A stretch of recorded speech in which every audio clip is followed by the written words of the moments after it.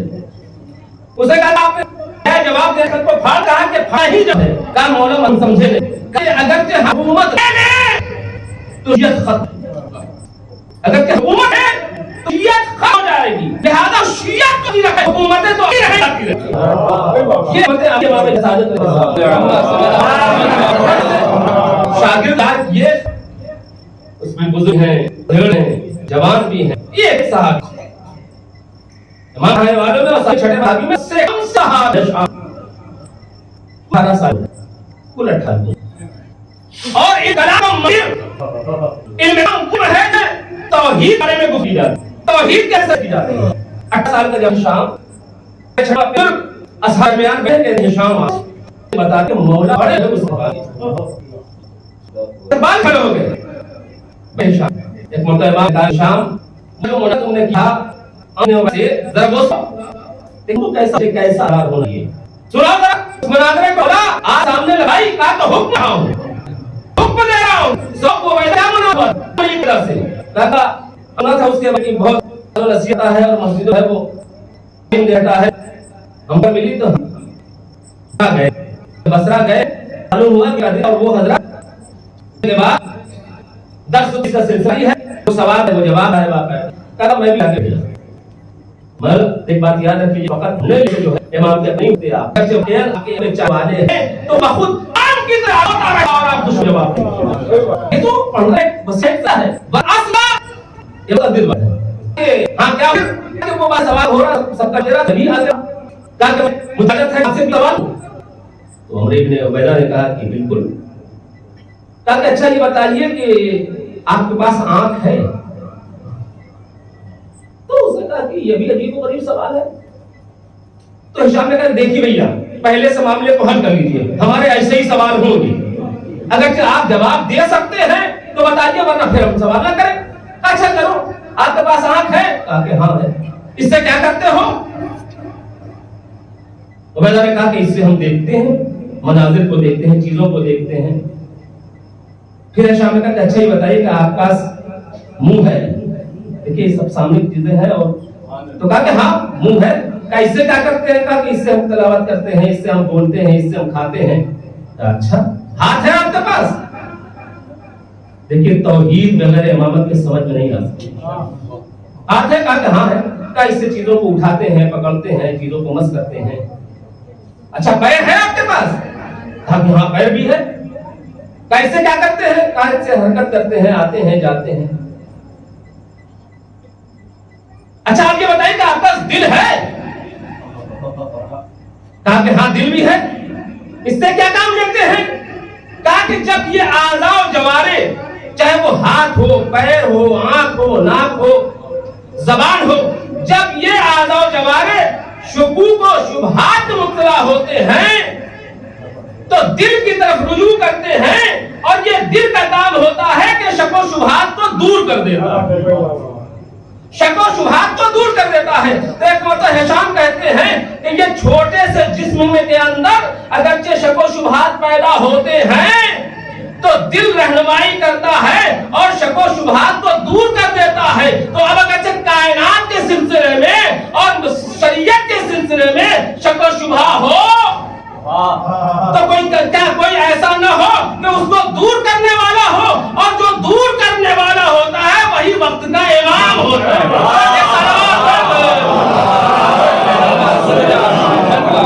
جو شک و شبہات کو دور کرنے والا ہوتا ہے وہی کیا کہنا ہے. یہ 18 سال کا جوان کس طریقے سے توحید کو پیش کیا کس طریقے سے امامت کو پیش کیا. تو کہنے کا مقصد یہ ہے گرامی کہ جب تک ہم امامت کو نہیں سمجھیں گے توحید ہمارے سمجھ میں نہیں آتی. بے شک. اب 2-4 باتیں اور سن لیجئے کہ ہمارے چھٹے امام امام جعفر صادق علیہ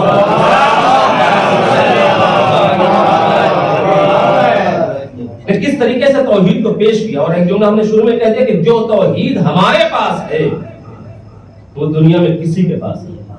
کیوں؟ اس لیے کہ توحید کو سمجھانے والے ہمارے پاس معصوم ہیں.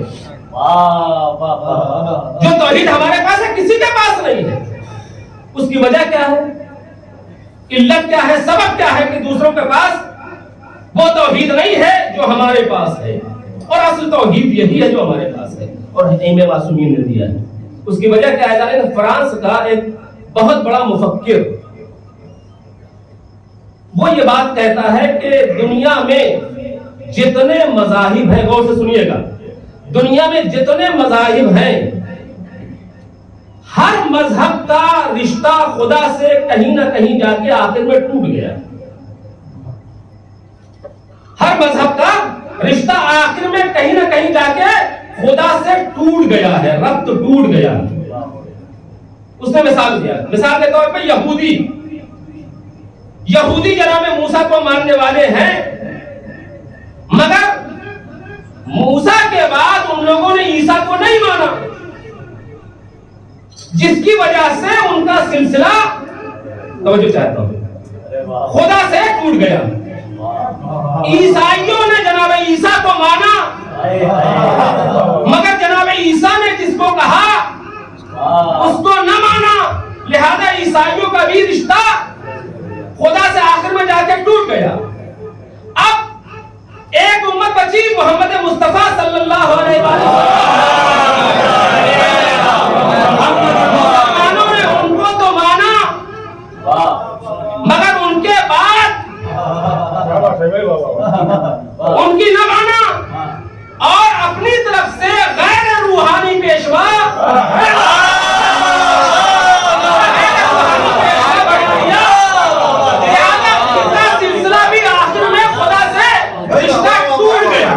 اب وہ کہتا ہے تنہا ایک مذہب شیعہ ہے جن کا رشتہ ابھی تک خدا سے برقرار ہے اور ان کا آخری پردہ غائب میں ہے۔ اب بتائیے توحید کس کے پاس مکمل ہے؟ توحید ہمارے پاس مکمل ہے کہ سلسلہ خدا سے ٹوٹا نہیں ہے، اس لیے کہ روحانی پیشوا کو ہم محمد کے بعد بھی مانتے رہے ہیں اور آخری پردہ غائب میں یہ کون کہہ رہا ہے؟ ایک مفکر، ایک عیسائی، وہ کہہ رہا ہے کہ ان کا سلسلہ جو ہے وہ خدا سے رشتہ ٹوٹا نہیں ہے۔ اب ظاہر سی بات ہے کہ ان کے اماموں کو دنیا والوں نے زندہ نہیں رہنے دیا۔ یہ کون کہہ رہا ہے؟ غیر مسلم مفکر، زندہ رہنے نہیں دیا، لہذا ان معصوموں کو فکر ہوئی کہ کہیں ایسا نہ ہو کہ ہمارے بعد یہ لوگ حکومت کے پیچھے، بادشاہوں کے پیچھے چلے جائیں اور دین اور توحید سے دور ہو جائیں، لہذا ان کے روحانی پیشوا نے ایک ایسا انتظام کیا کہ یہ لوگ جب برابر وہاں آتے رہیں گے تو رشتہ برقرار رہے گا خدا سے۔ وہ روحانی رشتہ کیا کلچر بنایا امام جعفر صادق علیہ السلام نے؟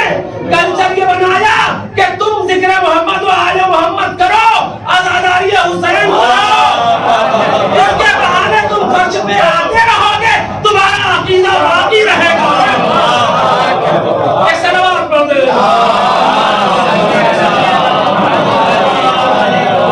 ابھی تک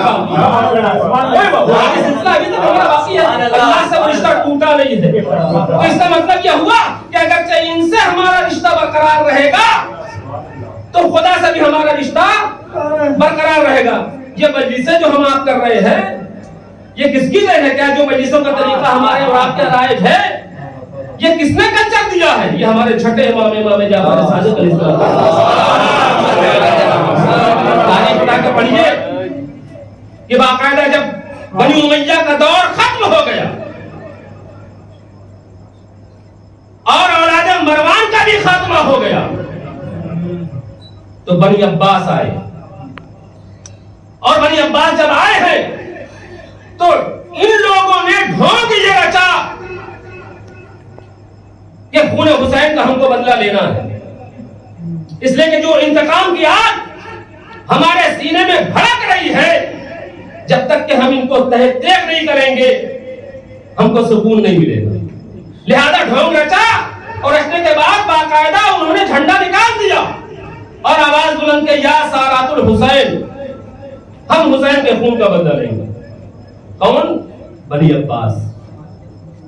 بنی عباس ظاہری طور سے وہ آ گئے تھے امام کے پاس، لیکن حقیقت میں وہ شیعہ نہیں تھے، ڈھونگ رچا۔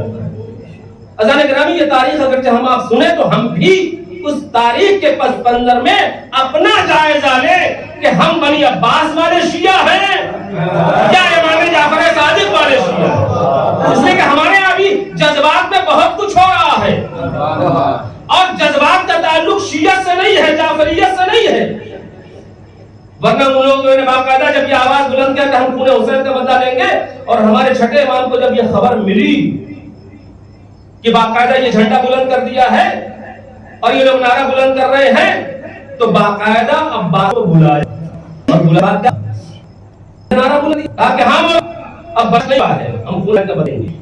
سینے میں اپڑ کر رکھا، جب یہ کہا کہ ایک جملہ، اچھا بنی عباس کا شیعہ میں لوگ بلایا، تم سے تو امید نہیں عباسیوں کے تلے آ گئے، تم ان کے پرچم کے تلے کیوں آ گئے؟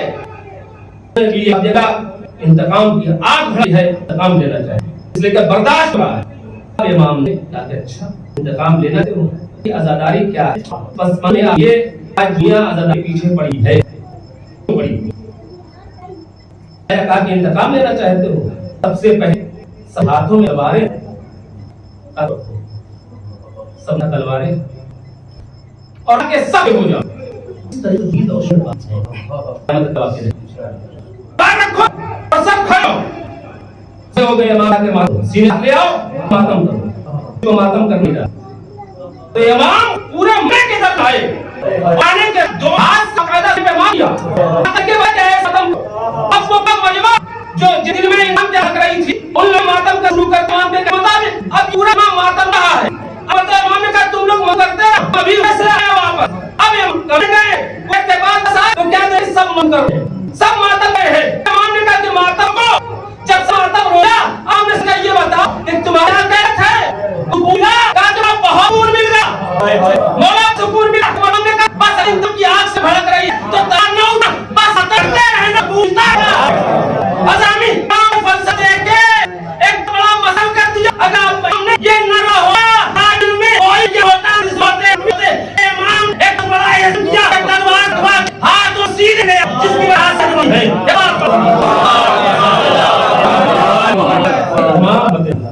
امام کا حکمت ہے اور زمین یہ بڑا میں مسلمانوں سے کہتا ہوں آج ماتم میں ہے نہیں کرتے تو ادھر کفر لگاتے ہو رو دو، اس وقت کفر لانا رو پریاس کرنا اور دو کہ ہم کرتے، اس لیے ہم جب دعا کرتے رہیں گے تم کریے ہوئے توجہ چاہتا ہوں، جب تک ہم ماتم کرتے رہیں گے تمہاری گردنیں تمہارے جسموں پر رہیں گی۔ جس دن ہم نے ماتم روک دیا اس دن ہمارے ہاتھ میں تلوار اور اب بھی اگر سمجھ میں نہ آیا تو دیکھ لیجئے کہ جن کے ہاتھ سینوں پہ ہیں دنیا ان کو اچھی طرح پہچانتی ہے، اور جن کے ہاتھ سینے پہ نہیں ہے ان کے ہاتھوں میں تلوار آ گئی۔ کوئی طالبان بن رہا ہے، کوئی داعش بن رہا ہے، سلوات پڑھنے لگا۔